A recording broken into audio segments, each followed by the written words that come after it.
Ministry News keeps you abreast with recent happenings across federal ministries. Let's find out.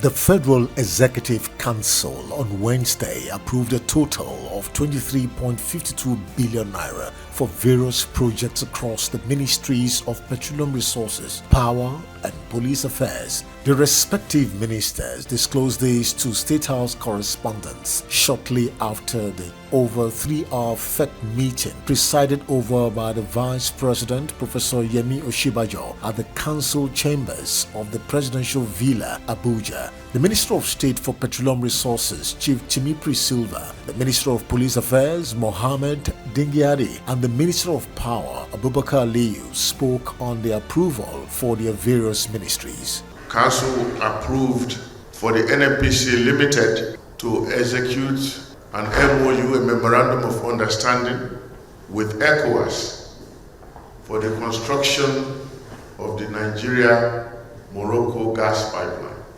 Council also approved the construction of a switchgear room and installation of power distribution cables and equipment for the Nigeria Oil and Gas Park in Ogbeya, Bayelsa State in the sum of 3.8 billion naira. The Federal Executive Council has approved for the Nigerian Police Trust Fund to award contracts for the supply of 82 operational vehicles at the total cost of 2.2 billion naira.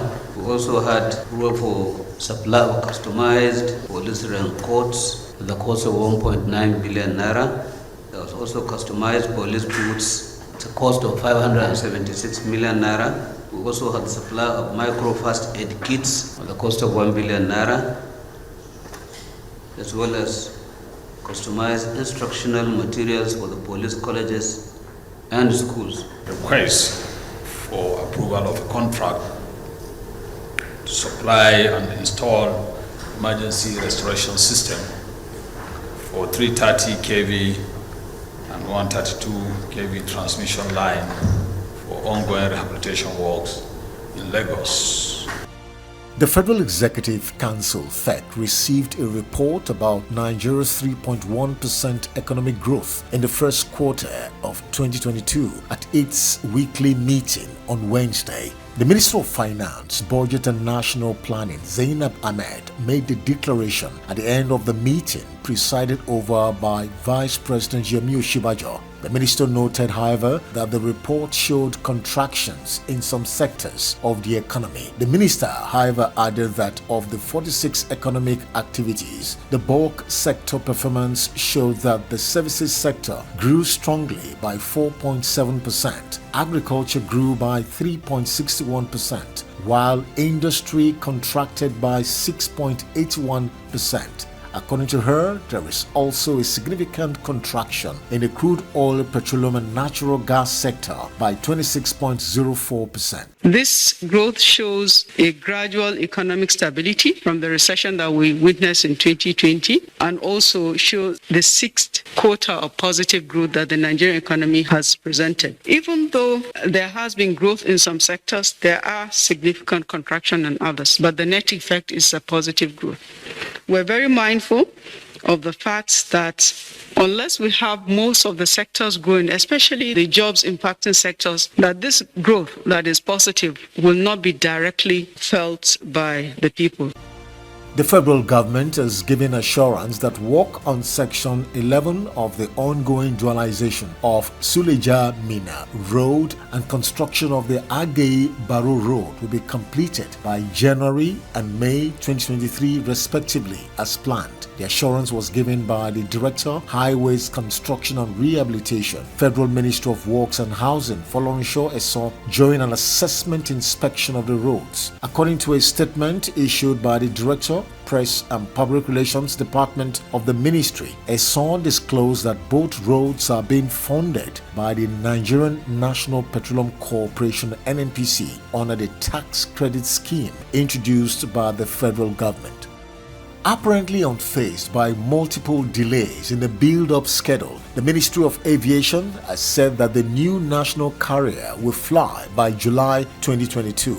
Special Assistant to the Minister of Aviation, Dr. James Odaudu, said the July date remains sacrosanct as the interim management of the airline was busy working to ensure a takeoff on schedule. Odaudu explained that the 1-month extension of the bidding process was in lieu of requests made by bidders and potential off-takers.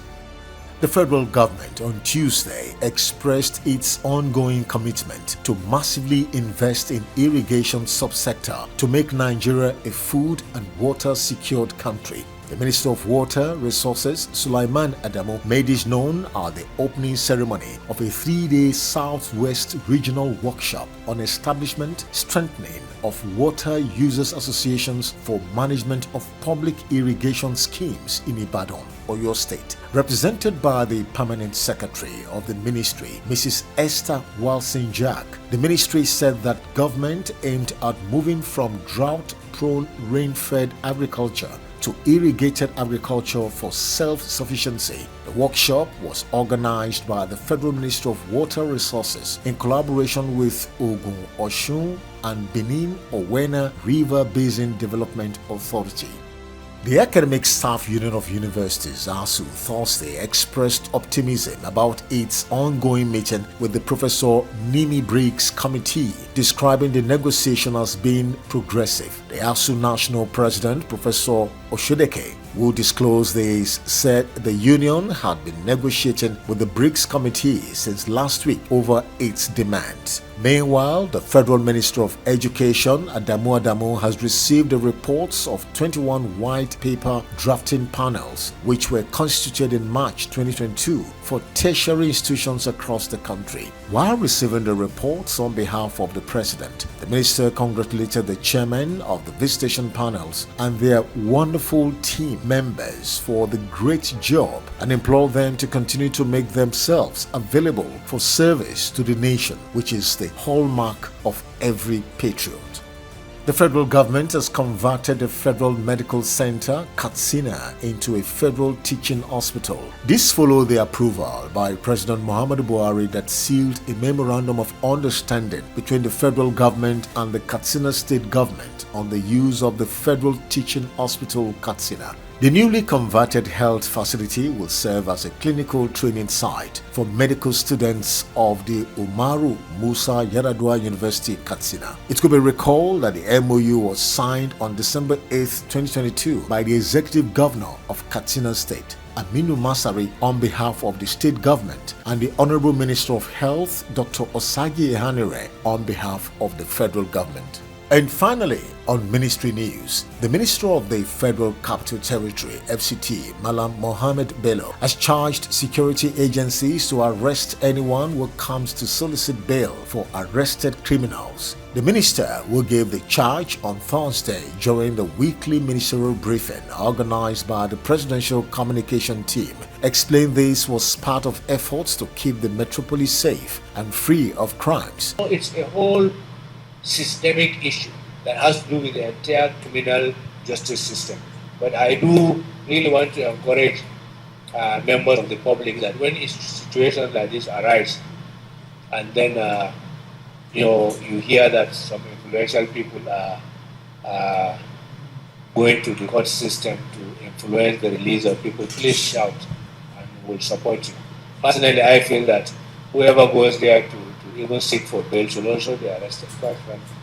With respect to revenue generation in the FCT, the minister disclosed that the target is to surpass that of Lagos State, noting that the federal capital city currently generates more than 200 billion naira annually.